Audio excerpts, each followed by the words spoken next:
मेरी काशी के मेरे प्यारे भाई और बहनों, आप सबके प्रणाम बा।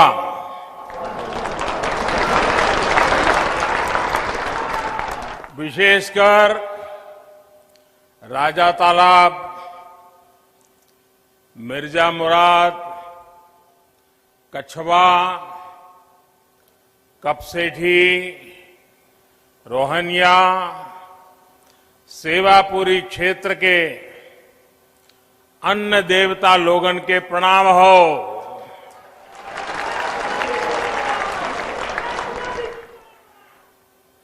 आप सभी को देव दीपावली और गुरु पर्व की ढेरों बधाइयां और शुभकामनाएं।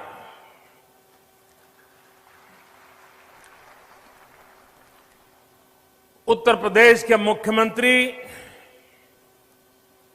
श्रीमान योगी आदित्यनाथ जी,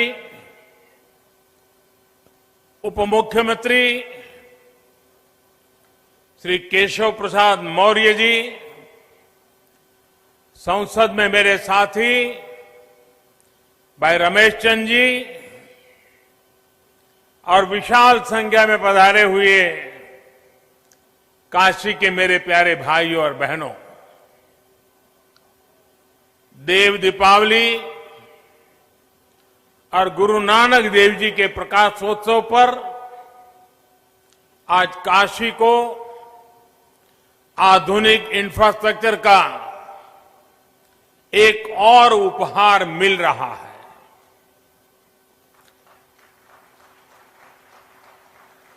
इसका लाभ काशी के साथ ही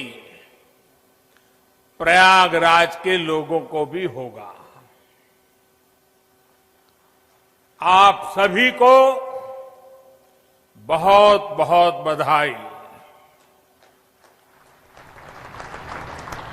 मुझे याद है साल 2013 में मेरी पहली जनसभा इसी मैदान पर हुई थी।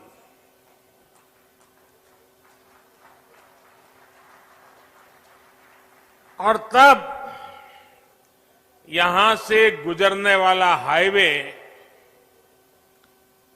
4 लेन का था। आज बाबा विश्वनाथ के आशीर्वाद से ये हाईवे 6 लेन का हो चुका है।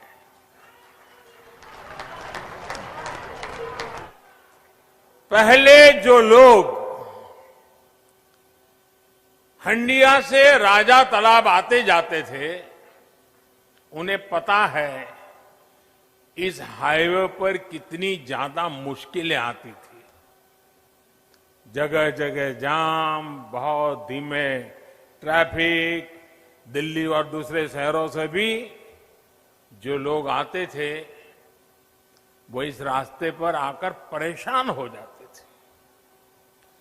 70 किलोमीटर से ज्यादा का वो सफर अब आराम से होगा, तेज रफ्तार में होगा। इस हाईवे के चौड़ा होने से काशी और प्रयाग के बीच का आना जाना अब और आसान हो गया है। कांवड़ यात्रा के दौरान कांवड़ियों को और इस क्षेत्र के लोगों को जो परेशानी होती थी, अब वो भी समाप्त हो जाएगी। इतना ही नहीं, इसका लाभ कुंभ के दौरान भी मिलेगा। भाइयों और बहनों, आस्था से जुड़ी जगह हो या फिर किसी विशेष काम की, लोग कहीं भी आने जाने से पहले ये जरूर देखते हैं कि वहां आना जाना कितना आसान है। इस प्रकार की सुविधाएं देशी विदेशी हर तरह के टूरिस्टों और श्रद्धालुओं को भी प्रोत्साहित करती है। बीते वर्षों में काशी के सुंदरीकरण के साथ साथ यहां की कनेक्टिविटी पर जो काम हुआ है, उसका लाभ अब सब दूर दिखाई दे रहा है। नई हाईवे बनाना हो, पुल फ्लाईओवर बनाना हो, ट्रैफिक जाम कम करने के लिए रास्तों को चौड़ा करना हो, जितना काम बनारस और आसपास के इलाके में अभी हो रहा है, उतना आजादी के बाद कभी नहीं हुआ। बनारस का सेवक होने के नाते मेरा प्रयास यही है कि बनारस के लोगों की दिक्कतें कम हो, उनका जीवन और आसान बने। पिछले 6 वर्षों में बनारस में हजारों करोड़ रुपए के प्रोजेक्ट्स तेजी से पूरे किए गए हैं और बहुत सारी परियोजनाओं पर काम चल रहा है।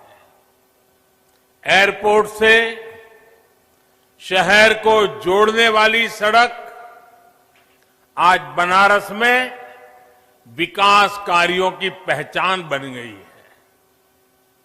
रेलवे स्टेशन की कनेक्टिविटी भी बेहतर हुई है। यहां से कुछ दूरी पर ही रिंग रोड फेज 2 का भी कार्य तेजी से चल रहा है। इसके पूरा होने से सुल्तानपुर, आजमगढ़ और गाजीपुर से आने जाने वाले भारी वाहन, भारी व्हीकल्स शहर में एंट्री लिए बिना सीधे इस नए 6 लेन हाईवे से निकल सकेंगे।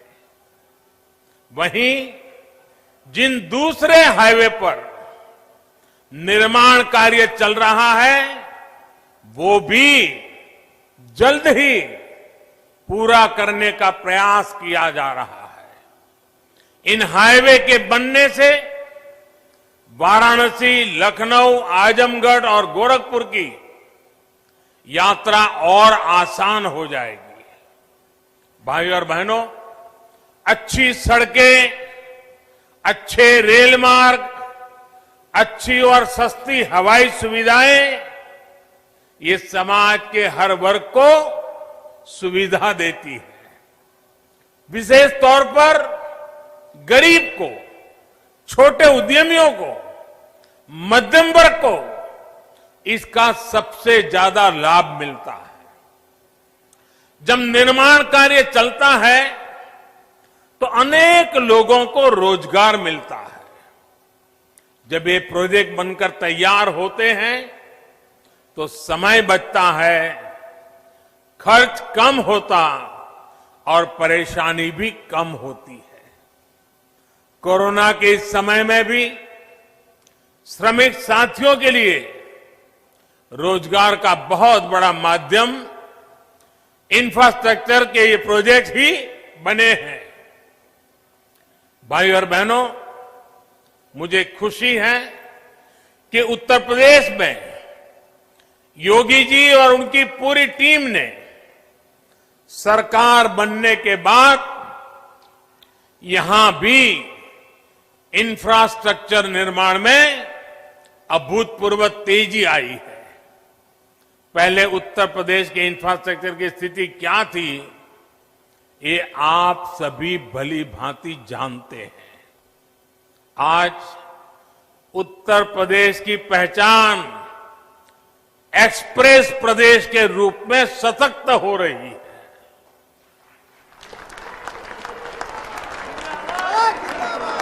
यूपी में कनेक्टिविटी के हजारों करोड़ के 5 मेगा प्रोजेक्ट्स पर एक साथ काम चल रहा है। आज पूर्वांचल हो, बुंदेलखंड हो, पश्चिमी उत्तर प्रदेश हो, हर कोने को एक्सप्रेस वे से जोड़ा जा रहा है। देश के 2 बड़े और आधुनिक डिफेंस कॉरिडोर में से एक हमारे उत्तर प्रदेश में ही बन रहा है। भाइयों बहनों, रोड ही नहीं बल्कि एयर कनेक्टिविटी को भी सुधारा जा रहा है। 3-4 साल पहले यूपी में सिर्फ 2 बड़े एयरपोर्ट ही प्रभावी रूप से काम कर रहे थे। आज करीब 1 दर्जन एयरपोर्ट यूपी में सेवा के लिए तैयार हो रहे हैं। यहां वाराणसी के एयरपोर्ट के विस्तारीकरण का काम चल रहा है। प्रयागराज में एयरपोर्ट टर्मिनल जितनी तेजी से बना, उसने एक नया रिकॉर्ड ही बना दिया था। इसके अलावा कुशीनगर के एयरपोर्ट को भी इंटरनेशनल एयरपोर्ट के रूप में विकसित किया जा रहा है। नोएडा के जेवर में इंटरनेशनल ग्रीनफील्ड एयरपोर्ट पर भी तेजी से काम चल रहा है। साथियों, जब किसी क्षेत्र में आधुनिक कनेक्टिविटी का विस्तार होता है तो इसका बहुत बड़ा लाभ हमारे किसानों को भी होता है, खेती को होता है। बीते वर्षों में निरंतर ये प्रयास हुआ है कि गांवों में आधुनिक सड़कों के साथ साथ भंडारण की, कोल्ड स्टोरेज की आधुनिक व्यवस्थाएं खड़ी की जाए। हाल में इसके लिए 1 लाख करोड़ रुपए का स्पेशल फंड भी किसानों के लिए बनाया गया है। इसी साल देश के इतिहास में पहली बार चलते फिरते कोल्ड स्टोरेज यानी किसान रेल शुरू की गई है। इन प्रयासों से किसानों को नए बाजार मिल रहे हैं, बड़े शहरों तक उनकी पहुंच और बढ़ रही है और इसका सीधा प्रभाव ये पड़ रहा है, यानी कि उनकी आय पर भी इसका प्रभाव पड़ रहा है। साथियों, वाराणसी सहित पूर्वांचल में ही जो बेहतरीन इंफ्रास्ट्रक्चर तैयार हुआ है, उसका बहुत अधिक लाभ इस पूरे क्षेत्र को हुआ है। वाराणसी में पेरिसेबल कार्गो सेंटर बनने के कारण अब यहां के किसानों को अब फल और सब्जियों को स्टोर करके रखने और उन्हें आसानी से बेचने की बहुत बड़ी सुविधा मिली है। इस स्टोरेज कैपेसिटी के कारण पहली बार यहां के किसानों की उपज बड़ी मात्रा में विदेशों में निर्यात हो रही है। आज बनारस का लंगड़ा और बनारस की दशहरी आम लंदन और मिडल ईस्ट में अपनी खुशबू बिखेर रहा है। अब बनारस के आम की डिमांड विदेशों में भी निरंतर बढ़ रही है। अब यहां जो पैकेजिंग की सुविधाएं तैयार हो रही है, उस वजह से पैकिंग के लिए दूसरे बड़े शहरों में जाने की जरूरत अब नहीं रहेगी।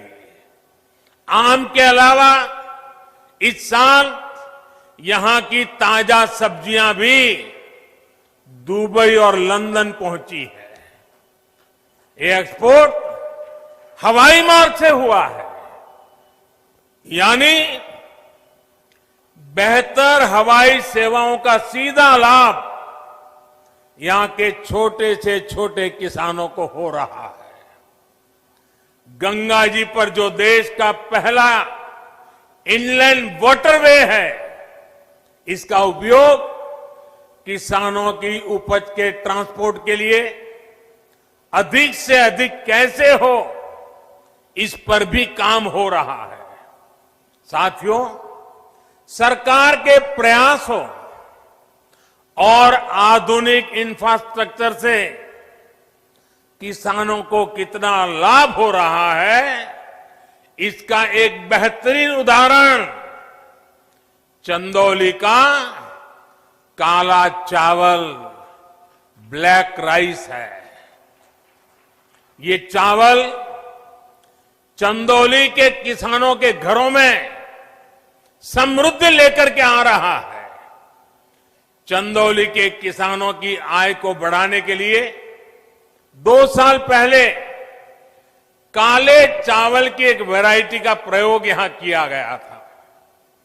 पिछले साल खरीफ के सीजन में करीब 400 किसानों को ये चावल उगाने के लिए दिया गया। इन किसानों की एक समिति बनाई गई, इसके लिए मार्केट तलाश किया गया। सामान्य चावल जहां 35-40 रुपए किलो के हिसाब से बिकता है, वहीं बेहतरीन काला चावल 300 रुपये तक बिक रहा है। बड़ी बात यह भी है कि ब्लैक राइस को विदेशी बाजार भी मिल गया है। पहली बार ऑस्ट्रेलिया को यह चावल निर्यात हुआ है, वो भी करीब 850 रुपये किलो के हिसाब से।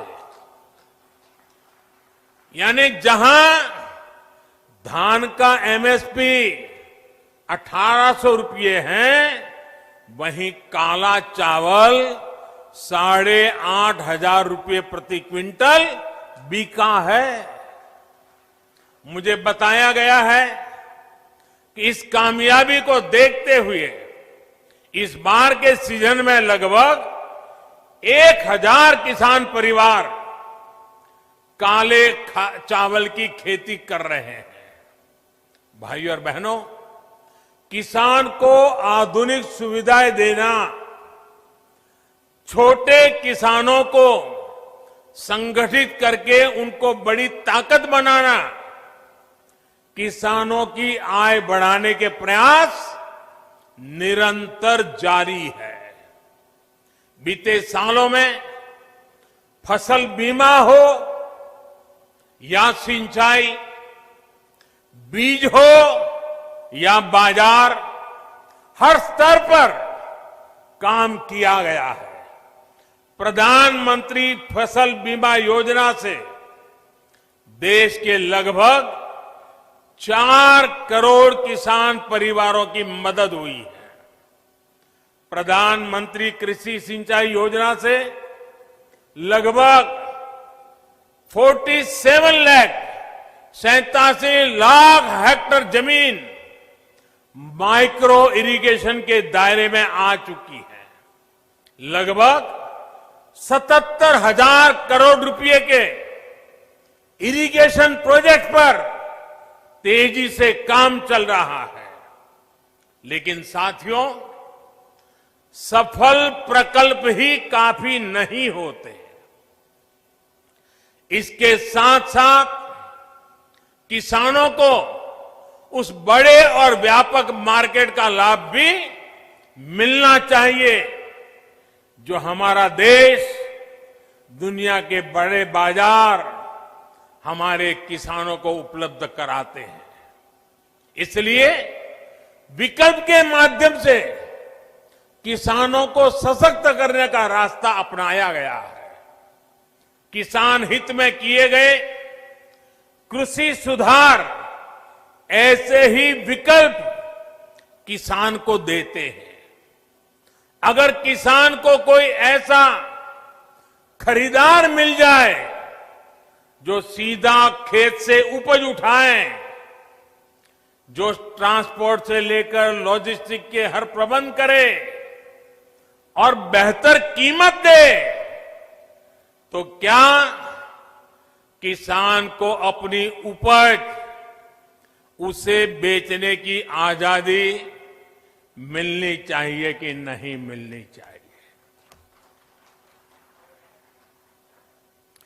भारत के कृषि उत्पाद पूरी दुनिया में मशहूर है। क्या किसान की इस बड़े मार्केट और ज्यादा दाम तक किसान की पहुंच होनी चाहिए कि नहीं होनी चाहिए? अगर कोई पुराने सिस्टम से ही लेन देन को ठीक समझता है तो उस पर भी इस कानून में कहां कोई रोक लगाई है भाई? साथियों, नए कृषि सुधारों से किसानों को नए विकल्प और नए कानूनी संरक्षण ही तो दिए गए हैं। पहले तो मंडी के बाहर हुए लेन देन ही गैर कानूनी माने जाते थे। ऐसे में छोटे किसानों के साथ अक्सर धोखा होता था, विवाद होते थे, क्योंकि छोटा किसान तो मंडी पहुंच ही नहीं पाता था। अब ऐसा नहीं है। अब छोटे से छोटा किसान भी मंडी से बाहर हुए हर सौदे को लेकर कानूनी कार्यवाही कर सकता है। यानी किसान को अब नए विकल्प भी मिले हैं और छल से, धोखे से उसे बचाने के लिए कानूनी संरक्षण भी मिला है। किसानों को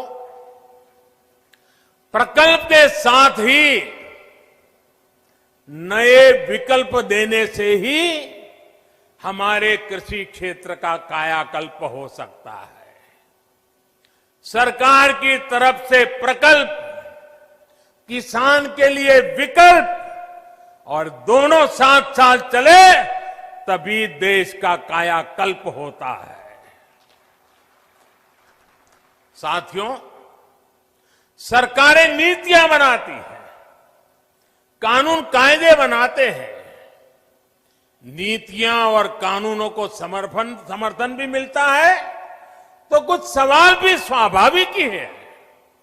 ये लोकतंत्र का हिस्सा है और भारत में ये जीवंत परंपरा रही है।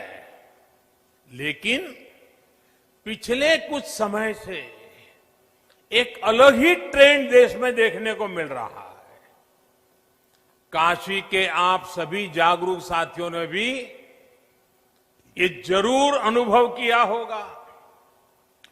पहले होता यह था कि सरकार का कोई फैसला अगर किसी को पसंद नहीं आता था तो उसका विरोध होता था।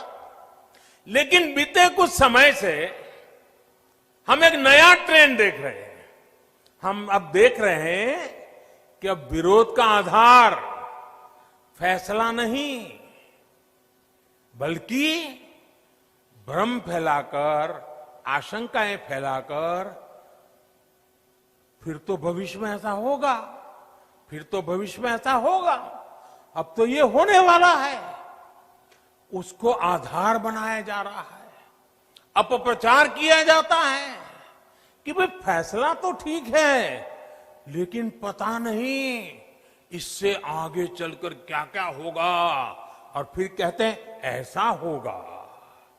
जो अभी हुआ ही नहीं है, जो कभी होगा ही नहीं, उसको लेकर समाज में भ्रम फैलाया जाता है। ऐतिहासिक कृषि सुधारों के मामले में भी जानबूझकर यही खेल खेला जा रहा है। हमें याद रखना है, ये वही लोग हैं जिन्होंने दशकों तक किसानों के साथ लगातार छल किया है। अब जैसे एमएसपी तो घोषित होता था, लेकिन एमएसपी पर खरीद बहुत कम की जाती थी। घोषणाएं होती थी, खरीद नहीं होती थी। सालों तक एमएसपी को लेकर छल किया गया। किसानों के नाम पर बड़े बड़े कर्ज माफी के पैकेज घोषित किए जाते थे, लेकिन छोटे और सीमांत किसानों तक ये पहुंचते ही नहीं थे। यानी कर्ज माफी को लेकर भी छल किया गया। किसानों के नाम पर बड़ी बड़ी योजनाएं घोषित होती थी, लेकिन वो खुद मानते थे कि 1 रुपये में से सिर्फ 15 पैसे ही किसान तक पहुंचते हैं।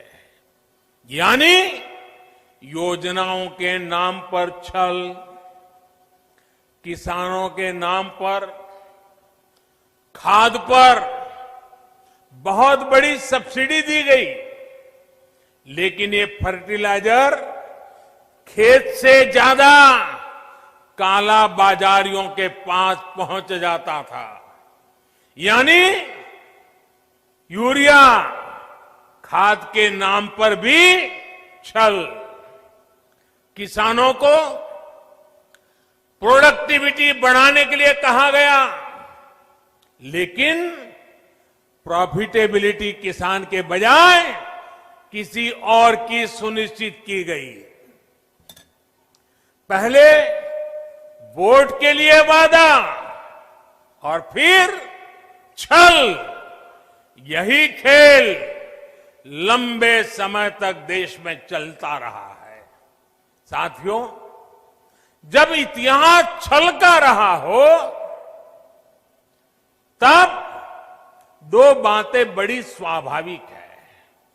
पहली ये कि किसान अगर सरकारों की बातों से कई बार आशंकित रहता है, तो उसके पीछे दशकों का ये लंबा छल का इतिहास है।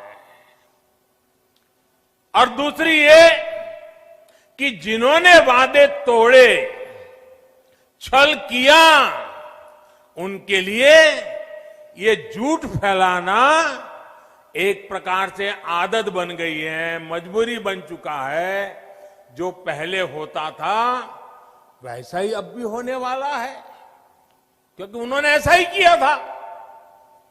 इसलिए वही फॉर्मूला लगा करके आज भी देख रहे हैं। लेकिन जब इस सरकार का ट्रैक रिकॉर्ड देखोगे, तो सच आपके सामने खुल करके आ जाएगा। हमने कहा था कि हम यूरिया की कालाबाजारी रोकेंगे और किसानों को पर्याप्त यूरिया देंगे। बीते 6 साल में यूरिया की कमी नहीं होने दी। पहले तो यूरिया ब्लैक में लेना पड़ता है। यूरिया के लिए रात रात लाइन में ला करके रात को बाहर ठंड में सोना पड़ता था, और कई बार यूरिया लेने वाले किसानों पर लाठीचार्ज की घटनाएं होती थी। आज ये सब बंद हो गया।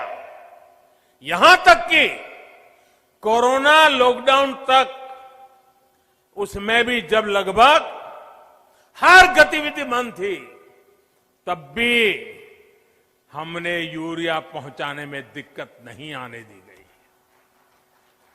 हमने वादा किया था कि स्वामीनाथन आयोग की सिफारिश के अनुकूल लागत का 1.5 गुना एमएसपी देंगे।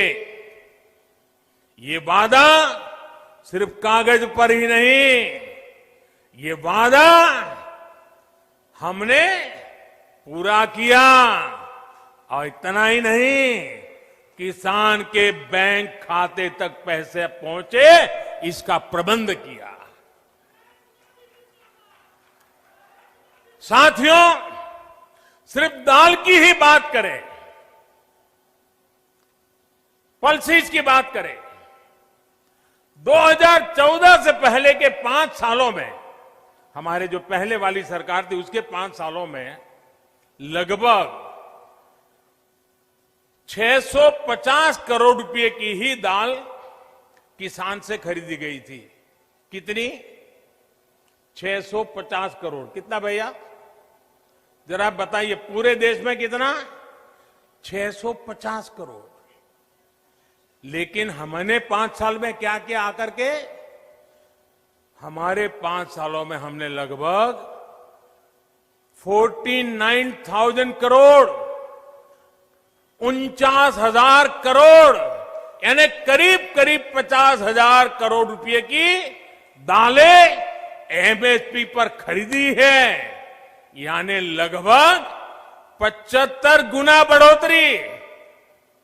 कहां 650 करोड़ और कहां करीब करीब 50,000 करोड़। 2014 से पहले के 5 सालों में, उनकी आखिरी सरकार की मैं बात कर रहा हूं, 5 सालों में पहले की सरकार ने 2 लाख करोड़ रुपए का धान खरीदा था पूरे देश में, 2 लाख करोड़ का एमएसपी पर। लेकिन हमने हमारे 5 साल में धान के लिए 5 लाख करोड़ रुपए एमएसपी के रूप में किसानों तक हमने पहुंचा दिए हैं साथियों। यानी लगभग 2.5 गुना ज्यादा पैसा किसान के पास पहुंचा है। 2014 से पहले के 5 सालों में गेहूं की खरीद पर 1.5 लाख करोड़ रुपए के आसपास ही किसानों को मिला। 1.5 लाख करोड़ उनकी सरकार के 5 साल।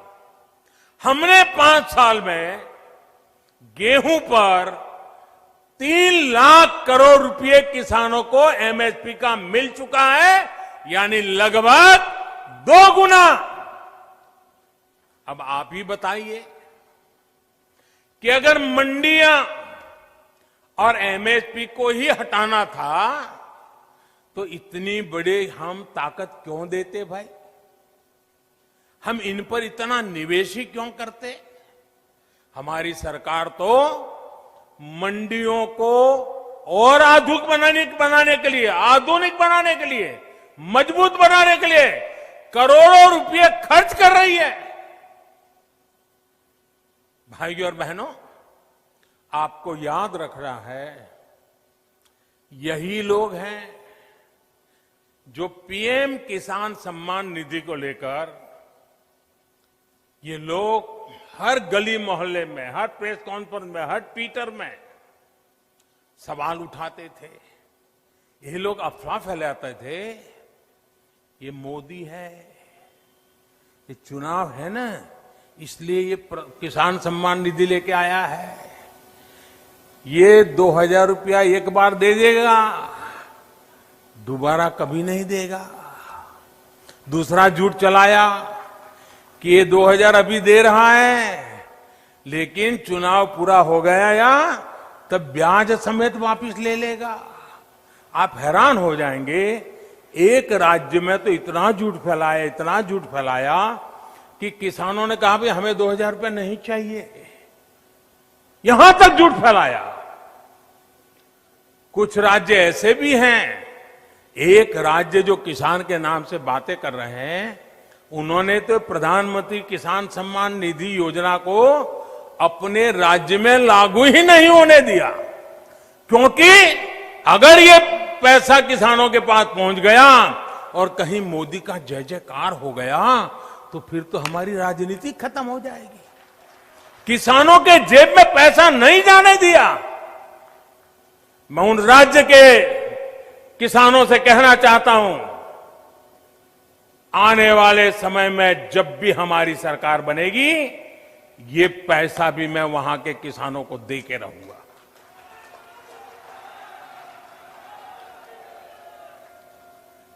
साथियों, देश के 10 करोड़ से ज्यादा किसान परिवारों के बैंक खाते में सीधी मदद दी जा रही है और ये प्रधानमंत्री किसान सम्मान निधि के द्वारा लगातार चल रहा है।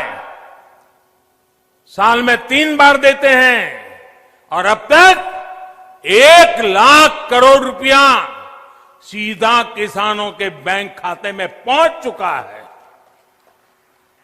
साथियों, हमने वादा किया था कि किसानों के लिए पेंशन योजना बनाएंगे। आज पीएम किसान मानधन योजना लागू है और बहुत कम समय में ही 21 लाख किसान परिवार इसमें जुड़ भी चुके हैं। भाइयों और बहनों, वादों को जमीन पर उतारने के इसी ट्रैक रिकॉर्ड के बल पर किसानों के हित में नए कृषि सुधार कानून लाए गए हैं। किसानों को न्याय दिलाने में ये कितने काम आ रहे हैं, ये आए दिन हम जरूर देखेंगे, अनुभव करेंगे और मुझे विश्वास है मीडिया में भी इसकी सकारात्मक चर्चाएं होगी और हमें देखने भी मिलेगा, पढ़ने को भी मिलेगा। मुझे एहसास है कि दशकों का छलावा किसानों को आशंकित करता है। किसानों का दोष नहीं है, लेकिन मैं देशवासियों को कहना चाहता हूं, मैं मेरे किसान भाई बहनों को कहना चाहता हूं और मां गंगा के घाट पर से कहना चाहता हूं, काशी जैसी पवित्र नगरी से कह रहा हूं, अब छल से नहीं, गंगा जल जैसी पवित्र नीयत के साथ काम किया जा रहा है। भाइयों और बहनों, आशंकाओं के आधार पर भ्रम फैलाने वालों की सच्चाई लगातार देश के सामने आ रही है। जब एक विषय पर इनका झूठ किसान समझ जाते हैं तो ये दूसरे विषय पर झूठ फैलाने लग जाते हैं। 24/7 उनका यही काम है। देश के किसान इस बात को भली भांति समझते हैं। जिन किसान परिवारों की अभी भी कुछ चिंताएं हैं, कुछ सवाल है, तो उनका जवाब भी सरकार निरंतर दे रही है, समाधान करने का भरपूर प्रयास कर रही है। मां अन्नपूर्णा के आशीर्वाद से हमारा अन्नदाता आत्मनिर्भर भारत की अगुवाई करेगा। मुझे विश्वास है आज जिन किसानों को कृषि सुधारों पर कुछ शंकाएं हैं, वो भी भविष्य में इन कृषि सुधारों का लाभ उठाकर अपनी आय बढ़ाएंगे, ये मेरा पक्का विश्वास है। अंत में फिर एक बार आप सभी को इस आधुनिक हाईवे के लिए मैं बहुत बहुत बधाई देता हूं। काशी का रूप और स्वरूप यूं ही भव्य बनता रहे, इसके लिए हमारे प्रयास निरंतर चलते रहेंगे। अभी मेरे बनारस में और भी कार्यक्रम हैं, यहां भी कई विषयों पर विस्तार से बात करूंगा। कोरोना के कारण इस बार मुझे आने में थोड़ा विलंब हुआ, लेकिन आज आपके दर्शन हो गए, मुझे नई ऊर्जा मिल गई, आपके आशीर्वाद मिल गए, काम करने की नई ताकत मिल गई। आप इतनी बड़ी मात्रा में आकर के आशीर्वाद दे रहे हैं, यही मेरी ऊर्जा है, यही मेरे लिए आशीर्वाद है। मैं आपका बहुत बहुत आभारी हूं। मेरे साथ दोनों मुट्ठी बंद करके पूरी ताकत से बोलिए, भारत माता की, भारत माता की, भारत माता की, भारत माता की। बहुत बहुत धन्यवाद।